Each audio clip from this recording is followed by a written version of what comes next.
Om. The 13th and the 14th sutra, they go together. Sutra number 13 is Te Vyakta Sukshmaha Gunatmanaha. Te Vyakta Sukshmaha Gunatmanaha. Te Vyakta Sukshma Guna Atmanaha. Te means they. Here they means the referred dharmas, the nature, characteristics and the properties in the previous sutra number 12. So here that is referred. Te means that, those things. Vyakta, manifesting, expressing.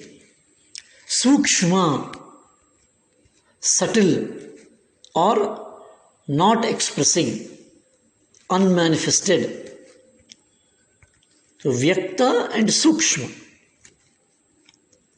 manifested or unmanifested, expressed or unexpressed. Guna Atmanaha, nature of the gunas. Nature of the gunas. Atmanaha. Gunatmanaha it is. It is not the guna of the Atma. It is not that. Gunatmanaha it is called. Nature of the gunas. Characteristics, properties and the nature of the gunas.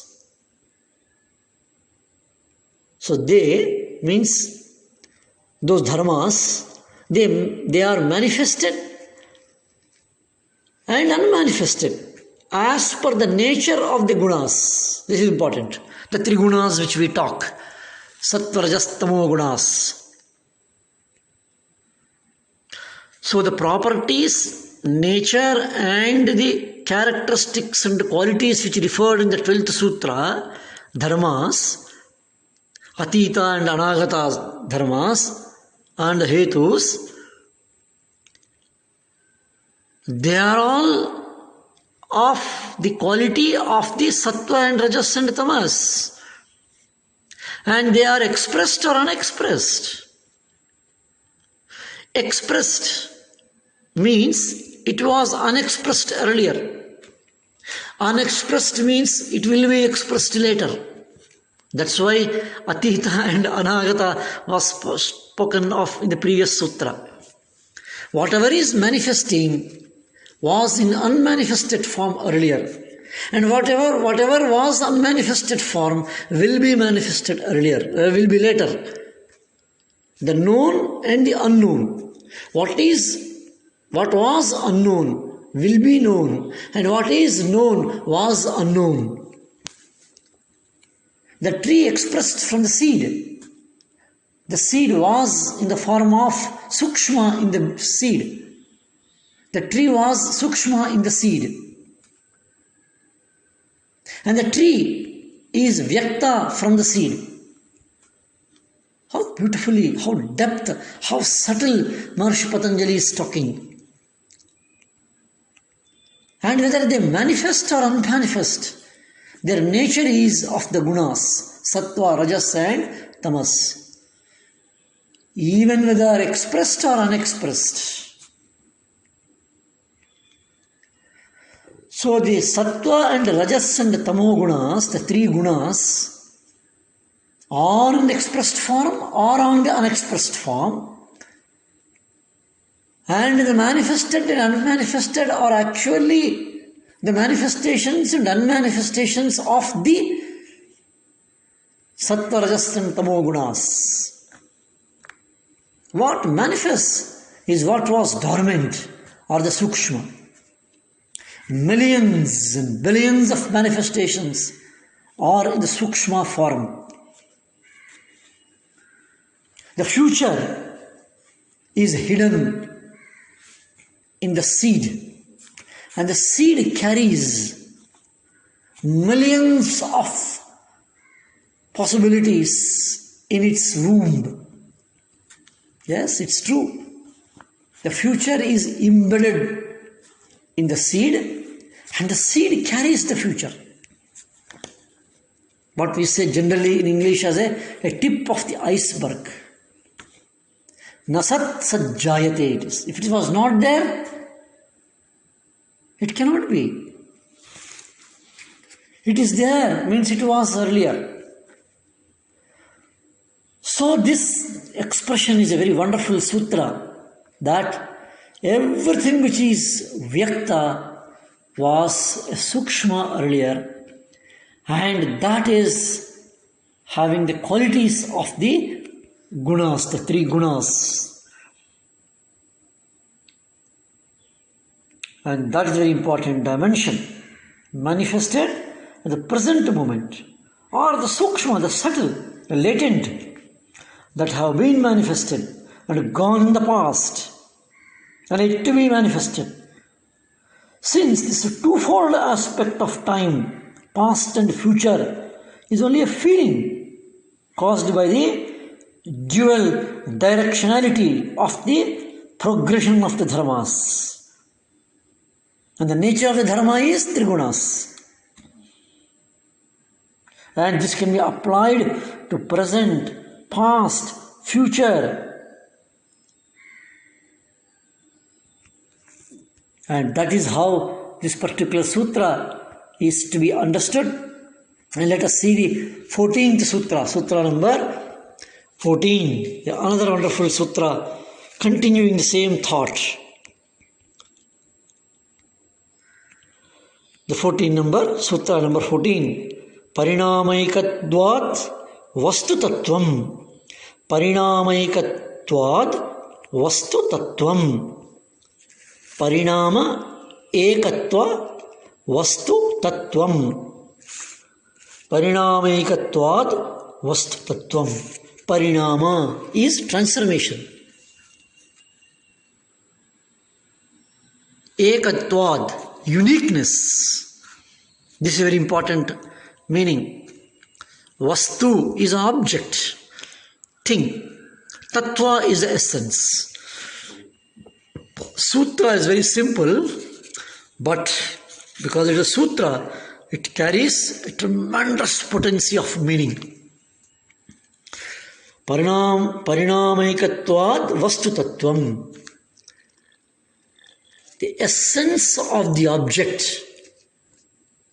vastu tattvam, tattva of the object. It consists of uniqueness of transformation. Parinama ekatvad. Ekatva is not oneness. It is uniqueness. And uniqueness in the transformation is the essence of an object. Yes, this is important. The transformations are not similar. Every transformation, there is uniqueness. And this uniqueness of the transformation is the essence of the object. Or, the essence of the object, the vastu tattvam, is the uniqueness itself.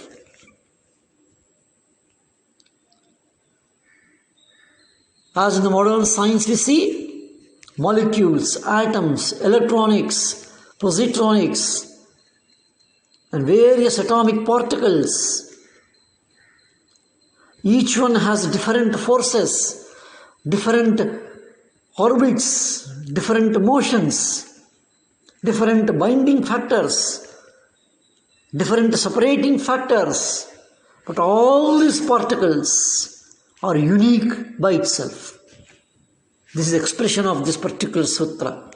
What the modern physicists or the nucleus scientists say, Maharshi Patanjali has conceived and laid down the foundation. What is the greatness of the land of Bharat? And nothing material in the usual sense is left over. If you take into consideration the fact that matter and energy are interconvertible. It is interconvertible. Each one, matter can be converted into an energy, and energy is converted into matter. Matter contains energy, and energy contains a matter. And it is the essence. And the unity in things is from the unity in changes. And it is uniqueness. Though there are three phases, as we saw earlier, but the changes, the transformations are perfectly coordinated. All these objects, and they have a unity, and there is uniqueness. Parinama Ekatvam it is called. Uniqueness in transformation. Millions, lakhs, crores of leaves will be there in a particular tree. And a particular branch, there may be a lakhs of leaves. And a small stig, there will be hundreds of leaves. But if you see, no two leaves will be same. Every leaf is a different one. It's a unique. And this uniqueness embedded in that. That's what Patanjali says. That is the Vastu Tattvam it is. And that is the importance of this particular sutra. A continuation of the earlier sutra. That is sutra number 13. The reality or the essence is not the ultimate reality behind the thing, but what may be designated as an individuality, or often what we call as a personality. That is difference. Each person is different, we call it. And this differentiation in the person and the personality of a leaf, the personality of a stone, it's different. If you go to a factory, in a huge industry, a biscuit factory suppose, lakhs of biscuits are produced by the machine. But we have seen earlier that because of the difference in the time factor and because of the difference in the expression, vyaktaha and abhivyaktaha, there will be a difference, uniqueness in that. We may not be able to perceive the difference, but there will be a difference. Just because of the change, even the difference may be in a microseconds, millionth of a second, kshana, we have seen earlier in the sutras. But to the normal eyes, you may not be able to differentiate it. Seems to be same, but not. This is the sutra number 13 and 14 deal with that. And affirms, the sutra affirms, in spite of all kinds of transformations, parinamas, which a thing may undergo, there is a subtle principle of elephant present in it, which gives it a uniqueness, a specific individuality to it. And this Vastu Tattvam is very closely related to that principle, which is indicated by the term Dharmi in the 3rd chapter, 14th sutra. And this Vastu Tattva is an important dimension which is very, very unique. So the reason for the uniqueness and the uniqueness is embedded in the transformation. All flowers of the same tree are not same. Various reasons have been presented and given by Maharshi Patanjali. And this is one of the beautiful sutra, the sutra number 14 and sutra number 13, they go together. And let us understand the further sutras. Om Shanti Shanti Shanti.